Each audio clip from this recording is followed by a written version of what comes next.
যারা ক্ষেতমজুর এবং ভূমিহীন ফর্মে অ্যাপ্লাই করেছিলেন, তো তাদের জন্য সুখবর। আমরা জানি যে আমাদের মাননীয় মুখ্যমন্ত্রী এবারে 3টি প্রকল্পের ঘোষণা করেছিলেন, যার মধ্যে উল্লেখযোগ্য হচ্ছে, এক হচ্ছে যুবসাথী, 2 নম্বর হচ্ছে ভূমিহীন যাদের জমি জায়গা বা কিছু নেই তাদের জন্য বার্ষিক 2000 করে 4000 টাকা দেওয়ার ঘোষণা করেছিলেন। একটা সেচের ব্যবস্থা করেছিল, যে সেচের মাধ্যমে কোম্পানির বা সরকারি কিছু বিল আসতো, সেই বিলকে মকুব করে দিয়েছে, মানে মাফ করে দিয়েছে, যে সেই সেচের কৃষকের যাতে সেই বিল না দিতে হয়। তো আজকে ভিডিওটি তাদের জন্য যারা ভূমিহীন ফর্ম অ্যাপ্লাই করেছিলেন তাদের জন্য গুড নিউজ, যে আপনাদের অ্যাকাউন্টে কিন্তু আস্তে আস্তে টাকা ক্রেডিট হতে শুরু করেছে।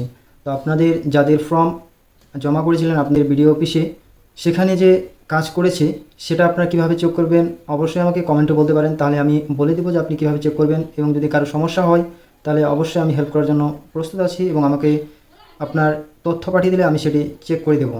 এবং আপনি যদি চান যে আমার দোকানে এসে চেক করবেন, অবশ্যই আসতে পারেন, আমি আপনাকে চেক করে দেবো যে আপনার ভূমিহীনের টাকা আপনি পাবেন কিনা, আপনার অ্যাকসেপ্ট হলো কিনা এবং রিজেক্ট হলো কিনা।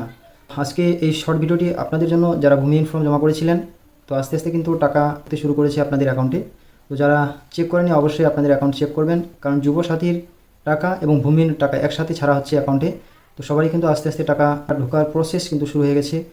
এর মধ্যে কেউ বাকি আছে মানে এটা না যে আপনাদের ফর্ম রিজেক্ট হয়ে গেছে, আপনাদের ফর্ম অ্যাপ্রুভ হওয়ার সম্ভাবনা অধিকাংশ আছে, তবে কিছু সময় দিতে হবে, কারণ যাদের ফর্ম আগে জমা হয়েছিল তাদের সেটা প্রথমে আগে অ্যাপ্রুভ হচ্ছে, এবং যারা পরে অ্যাপ্লাই করেছিল বা পরে জমা করেছে তাদের সেই সিস্টেমেই পরে কিন্তু সেটি অ্যাপ্রুভ হচ্ছে।